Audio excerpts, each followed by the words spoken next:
Recently, there were reports that in Oregon, in the rural areas where the wildfires are affecting people the most, armed patrols were stopping traffic and keeping people who might be looters or people that want to commit property damage out of their area. Now, it was reported that that, of course, is illegal. However, how do we look at this situation and actually see what may happen here in the future in case there's larger scale SHTF events going around the country? And are the people who are doing these things in the right?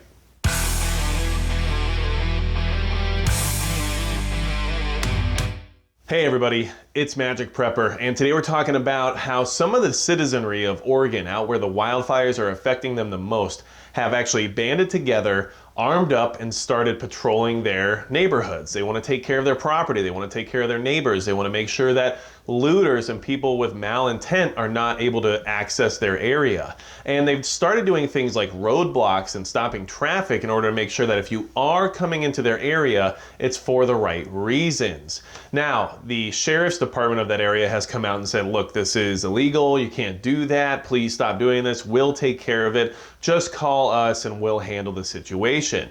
Well, we all know in SHTF scenarios, and what they're experiencing out in Oregon right now is a big time SHTF event.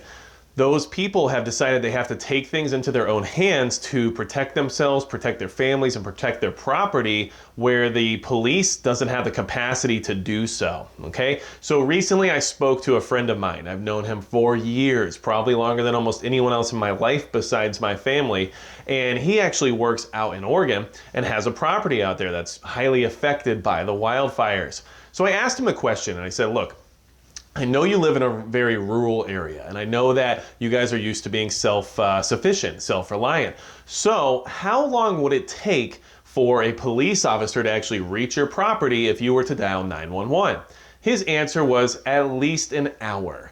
So if you expect people to accept the idea that an hour is how long they're going to have to wait for a response, and that's at a normal time, not to mention something as catastrophic as what these wildfires is doing to their area. But in a normal situation, an hour-long wait to have someone come out and deal with whatever threat might be happening at your property is a lot to ask for. And I also asked him, what is some of the information that you're seeing in your area based on what's happening out there? Is there anything that I should know about or that we should all know about that the mainstream media is not really reporting on? And this gentleman does work for an agency who would have the knowledge of these events. Just gonna throw that out there without putting too much information in the air. He let me know that some of these fires are definitely man-made. They're definitely started on purpose, and people have been arrested and people are being interrogated based on what's happening out there, and it's not just something that is randomly occurring. The reports from the area is that people are starting these fires on purpose. So of course the community at large is going to organize and band together and arm up and make sure that people like that are not coming into their area, because they know law enforcement and the fire department is going to take hours to respond to any sort of a call. And are you going to let your home burn to the ground in that process? I doubt it. And if you're wondering how you're going to respond to SHTF events like what Oregon is seeing right now, and you're not really sure what would happen if you were faced with such a natural disaster as they are, hit the subscribe button below, because these natural disasters and everything happening out there right now is definitely what we prepare for as those of us who try to prepare for whatever could occur.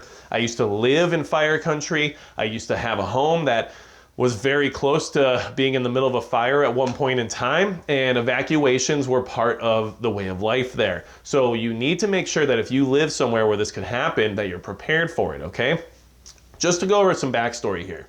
Over 1 million acres have been burned in Oregon since the start of these wildfires. 1 million, okay? And more than 10 people have perished in these wildfires. That is a lot, and that is really unfortunate. It's very sad what's happening out there right now. People need to understand that this is catastrophic. It's not just your run-of-the-mill wildfire season. This is very, very difficult, okay? And more than 40,000 people have been displaced during the beginning, or since the beginning of this whole situation, and entire towns have been destroyed. So this is going to affect everyone. At some point in time, it's going to affect a larger part of the country because so many people are displaced, so many things have been destroyed, people are perishing, and over 1 million acres have burned so far. And these wildfires seem to just be out of control. So that's something that we need to have as a backstory as to how serious the situation is, okay? Because of this, what looks almost like an apocalyptic landscape has been created, okay, by desperation and the lack of emergency services during these types of events. So what do I mean by that? Well, if you were to drive through rural Oregon right now where the fires are affecting a lot of people, you're going to see a lot of signs that almost look like something out of a science fiction movie. You're going to be greeted with signs that say things along the lines of, you know, you loot, we shoot, things along that nature. Because people do take opportunities and take advantage of this situation and rob people's empty homes once they evacuate. It's always an issue during any type of evacuation, whether or not it's from a hurricane, like we're seeing down there with Sally in the panhandle of Florida and southern Alabama, or if it's like the wildfires we're seeing all over the west coast of the United States right now. These opportunists go out of their way and risk their lives when it comes to being close to a wildfire to rob people blind while they're gone. And it's just common knowledge that this always happens. It's just part of the whole situation. And these signs are serious, and these people are actually not leaving as soon as maybe they should because they're worried about what's going to happen to their property and their homes if they do. And people are staying back and protecting their property and protecting their neighborhoods because they know law enforcement has their hands full and can't keep up with the demand when it comes to protecting what they're signed up to protect, okay? So, citizens organize to protect the property from looting, armed patrols, they start traffic stops, and they make sure that their neighborhood and their way of life is not ruined by what's happening. Yes, they can't stop the wildfires without the assistance of the forest firefighter service, okay? That's understandable. But they can stop looters and people with malintent from either making the fires worse, which is what I've been told is definitely happening, whether or not it's being fully reported on, and from taking what's theirs without the means to, aka stealing, robbing their homes, breaking through their windows and doors, ruining their property in the process, taking as many valuables as they can, and leaving, okay? This happens all the time. People are not dumb. They're not gonna just sit back and say, well, if it happens, it happens. It's not like that. You can't do that. These people live in a rural environment where they already have the expectation of being on their own. They know you can't call the police and expect a quick response. They also know that people realize that those are the most likely people to have to be evacuated, and they have valuables in their homes because generally people out there have things like firearms and other things that would definitely make some money, okay? So you have to ask yourself, if this was going to happen in your neck of the woods, if this was happening in your neighborhood, do you condemn the people who come together, arm up, and patrol your neighborhood to say enough is enough? You're not coming here. You are not coming into our town and robbing us blind. You are not coming to our property and looting it, and you are not coming here and making these fires worse than they already are. The police will say, and they have to say, that, look, this is illegal. You can't just be brandishing firearms and running around in pickup trucks and telling people they can or can't use public roads. Understandable, and that's the response they have to adhere to because they are signed up to follow the law, right? But we're talking rural environments where the police really have zero presence anyway. And these people are worried about what's happening. And looters and people who are starting these fires have already been caught, have already been arrested on the outskirts of where all this is happening. And arsonists have been arrested more than once in some cases. So these people have every right to believe that they need to stay back and defend their property. And this friend of mine, he's an excellent person. I've known him almost my entire life, and he has no reason at all to lie to me or to give me bad information. His whole situation is just that he understands the emergency services have their hands full, and that the protection of his property and those he loves that live on that property is his responsibility, and that's it. So you can take this situation and you can look into the future of an SHTF scenario and understand that yes, signs like what we're seeing through rural Oregon right now are expected in any SHTF event. People arming up, organizing, and coming together to protect their own, that is expected in an SHTF event. because this is an SHTF event and people are actually doing it. So we can at least take this information as people who have a prepared mindset and apply it to what we think we may or may not do during some kind of an SHTF event. And we can understand that these people are doing what has to be done to protect their community, okay?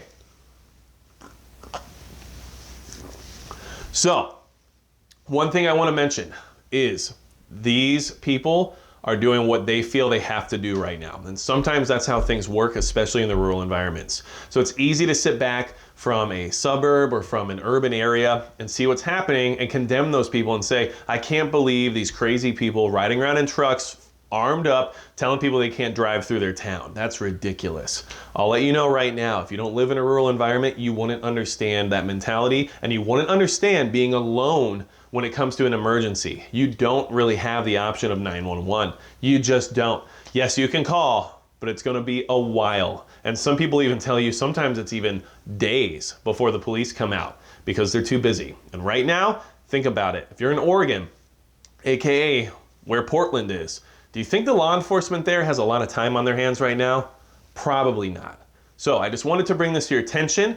Make sure that you guys look at this as an example of what may happen in any SHTF event going around the country, and think about what this means for community organizing. Because at the end of the day, to survive any type of large-scale SHTF event, we have to come together, we have to organize as a community, and it's something we need to start being a little bit more serious about. So if you're interested in checking out something that I'm trying to put together, go to my website, and I have a little line item there that says join MAGIC. It is the Mutual Assistance Group Internet Community, okay? And I would love to get this whole thing started to try to keep people in the know and try to build up a list where we can do a newsletter or something along those lines so that we can get everybody into this community and keep talking and keep keeping comms when it comes to what's happening in different regions throughout the country. So that's something you're interested in, go to my website, check it out, magicprepper.com, and sign up for the MAGIC, and then I will start implementing more and more towards that once I have more time and more resources to do so. So if you have any other questions at all, leave them in the comments below. This is all really happening, and it's something we should learn from, okay? If you want to find out about what's happening with Hurricane Sally, you can go ahead and check out Survival Living. He's got a great channel. He's a really nice guy, and he does a lot of good videos about how you can survive, especially out in the wilderness, using things like snares and traps and everything else. And he just got flooded out and has been without power thanks to this hurricane. So if you want to see what's happening down there as well, go check out his channel. I'll leave a link in the description as well as a pinned comment. But when it comes to these wildfires on the West Coast, if you haven't lived in that condition and you haven't been evacuated before, it's very easy to not really understand that feeling of leaving everything behind to either burn down and disappear forever or be taken by those who are going to use this opportunity to their advantage, which in my opinion is much worse than just letting it all burn to the ground, because at least that's just an act of Mother Nature rather than someone who's being malicious in a time of everyone else's need. So that being said, it's going to be it for Magic Prep.